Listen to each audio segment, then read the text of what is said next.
So I just finished watching Genshi Shounen Ryu, which was such a strange experience that I needed to share it with you all. So I really came into this not knowing what to expect, or at least the expectations that I had were totally askew from the type of experience that the anime provided. So basically, it's from the mangaka Shotaro Ishinomori, who is the creator of Sabotoichi, which I recently reviewed and really enjoyed that. He also created the Cyborg 009 franchise, which I've done a beginner's guide to that, covering the anime and the manga and everything behind that.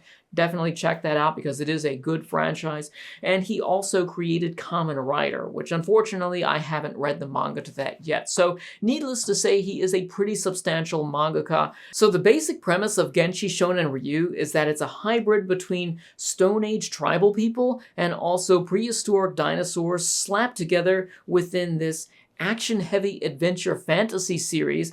The story is basically about Ryu, a teenage boy who was sacrificed to dinosaurs as a child right after birth simply because his father was of mixed race. Like, I guess they didn't know who the father was, because as soon as he was born, he came out and they're like, nope, we're not keeping him. We're gonna feed him to the T-Rex. Which is crazy. It's like, why would you lure a T-Rex to you in the first place? Thankfully, that didn't stick. He was actually saved by his new monkey mama, but he practically had a childhood devoid of human interaction, so he was raised like an animal. So the basic plot progression is Ryu and company traveling from tribe to tribe searching for clues about his mother, all while repeatedly being betrayed by most of them because of his race or either some other arbitrary reason. And everything was just so bland to me that there was no particular episode that I could say was my favorite. Everything that it does well and everything that it does bad, or everything that's quirky about this, is kind of equal throughout the entire anime. But basically, the entire two villains here are going to be the racist guy and also the T-Rex, which really doesn't make any sense why the T-Rex is traveling across the world specifically to hunt Ryu when it only kills to eat. I have to admit that the fights here, I thought the fights were crazy, and the action really is one of the better highlights of the anime, especially when you consider the fact of how violent these fights were. You've got Ryu pulling daggers out of people's throats, you've got the T-Rex being stabbed and blood coming out and biting things and just blood squirting all over the place. It is ridiculously violent for an anime of its time, and it's really surprising to me. So violence aside, I felt like the whole action element of the anime was done surprisingly well, especially when you consider how interactive the characters were with their environment. It really felt like they were one here, and there was just so many environmental hazards going on here, whether it's just the numerous volcanoes which are just constantly and sporadically erupting, sending rocks flying everywhere, so they're trying to avoid flying flaming rocks and rock slides, and they're swinging from ropes, and there's frozen bits of land, and then there's like deserts that they're trying to cross looking for water. There's just so much going on here that it honestly feels like the setting changed based on the circumstance that they wanted to create for our heroes, and that created the experience for me, the viewer. It made me feel like less of me watching an adventure anime and more like this feels like early Minecraft, where the biomes were like really tiny and they were illogically stacked next to each other, so you would go straight from like a blizzard area straight into a desert. And it changes, the environment changes so many times, like even within the same episodes, and it just makes you feel like either A, the world is basically early Minecraft, or B, the time frame. What's going on with the time frame here? Do these characters travel hundreds of miles in one episode and they just don't allude to it? The anime has the whole family dynamic where you've got Ryu, you've got the girl that he likes, and then you've got this little child that travels with him under their protection, and then you've got this big brother type of character who's like a mentor to him. And it actually is a really interesting character because he's like oath-bound to vengeance for the T-Rex. And I liked the way that they did his story, but pretty much everything else felt like really repetitive and shallow for me.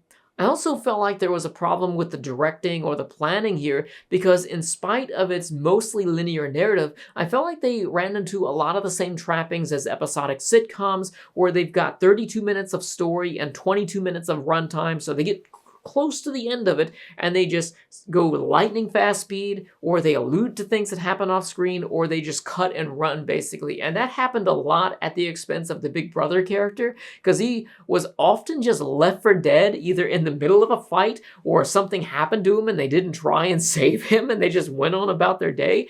And it didn't make sense. I understand that maybe they wanted every episode to end the same way, with them traveling towards the next tribe looking for his mom, but it's counterintuitive, because it's like, what are you trying to do? You're trying to catch a bus or a train or something, and you gotta be there at a specific time? You're walking barefoot through the desert slash you're walking through all the different biomes barefoot. So it's not like you can't take 15 extra minutes out of your life and check for your friend, who is going to keep you alive anyways, because he's better at surviving than these guys are.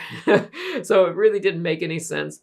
I also felt like there were some pretty obvious problems with the storyboarding. Like one time in particular here, our characters, they find this raft and they start rowing across this lake. And here you are with this still shot where the characters are represented by basically a speck of dust that's traveling across the screen, and it takes a literal minute. The only real thing that's moving on the screen here, aside from that speck of dust, is a dinosaur that's in the foreground eating. And it's eating at the same rate over and over, just chomping for a whole minute. And then suddenly everything just hits the fan and it goes crazy. It made me jump because I was sitting there like just frustrated with the scene, and then it just explodes out of nowhere. So my mixed feelings with the anime and also my frustrations inspired me to go hunt down the manga, because I wanted to see what the differences were, and I also wanted to check out the artwork because I thought it was pretty nice. So I flipped through all of the pages of that, and it turns out the anime is like 80% non-canon, and it's a 22 episode adaptation of a 3-volume manga that Ishinomori completed within like 5 months. So it's a pretty short run for him. It's a pretty short manga, and I don't know what the story is behind this. I want to know, like, was this a troll shoot of a manga or what? Because it just goes crazy towards the end of the manga, and I can totally understand why they took it a more serious route in the anime series, because I actually do like that story more.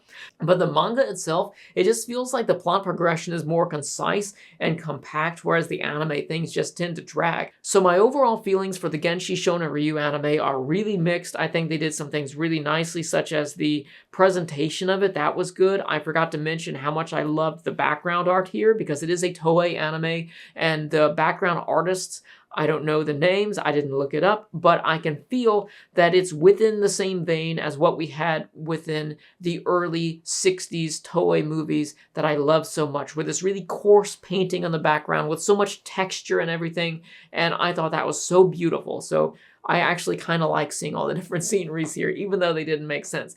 But it's visually nice, the action is really wild. It's nice to look at, but its story was very frustrating because it does not warrant the 22 episode runtime. And it's not that they really did a bad job, because I think they just had a poor foundation, because looking at the manga, there's really not a lot to go on, especially when you consider the way that it ended. So I feel like the anime creators had a premise, and that was it, and they just had to go with it. And I think they probably did the best that they could with it, but still, I give Genshi Shounen Ryu a 5.5 out of 10. So I just felt like there were positive elements to this anime, but they only barely outweighed the frustration and issues that I had with it.